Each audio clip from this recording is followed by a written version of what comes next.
So Indonesia is the venue and it is all set to host the annual G20 Summit. But what is the G20 grouping all about and how does it work and what does it do? Our principal diplomatic correspondent Siddhant Sibil gets you more details from Bali. The G20 Summit, which is scheduled to take place in Bali, will focus on the current challenges that the world faces. They are mostly economic and increasingly political. The world is still reeling from the COVID-19 pandemic. And amidst all of this, the Indonesian island is hosting one of the most strained editions of the G20, or the Group of 20 Nations Summit. Let's take you back to the history of the G20 Summit.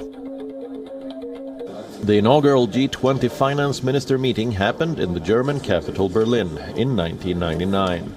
India was represented by its then Finance Minister Yashwant Sinha and RBI Governor Bimal Jalan. In the aftermath of the 2008 financial crisis, the United States proposed to increase the level of participation of the G20 to heads of state and government, thus marking the formal establishment of G20.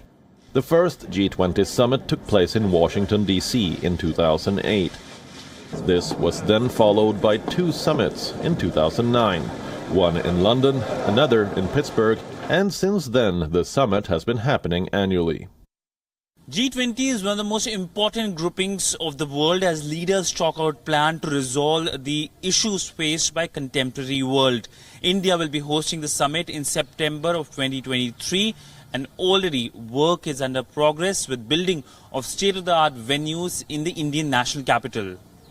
Every year, the G20 host decides the issues that will be prioritized. Like the Indonesian Presidency has its motto, "Recover together, recover stronger." The motto was pegged in the aftermath of the COVID pandemic, which still continues to impact the world. The G20 also does not have a permanent secretariat. Its agenda and activities are established by the rotating presidencies in cooperation with the membership. Troika, which consists of the previous presidency, the current year presidency and the upcoming presidency, work to ensure the continuity within the grouping. The Troika countries are currently Italy, Indonesia and India. The G20 members are Argentina, Australia, Brazil, Canada, China, France, Germany, Japan, India, Indonesia, Italy, Mexico, Russia, South Africa, Saudi Arabia, South Korea, Turkey, the United Kingdom, the United States, and the European Union.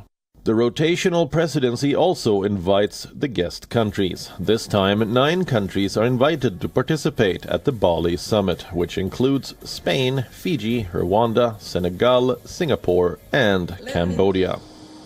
Meanwhile, India, under its presidency, has invited Bangladesh, Egypt, Mauritius, Netherlands, Nigeria, Oman, Singapore, Spain, and the UAE. G20 is an initiative aimed at international cooperation and comes at a time when the United Nations looks dysfunctional and represents the world order of 1940s. Whatever happens here in Bali, or for that matter previously in Japan, Saudi Arabia or other G20 summits, impacts the new world order. The grouping has been taking decisions on political and economic matters, matters that impact everyone, whether you are the person on the street in New York or New Delhi. Siddhant Sibil with video journalist Ajit in Bali, Indonesia.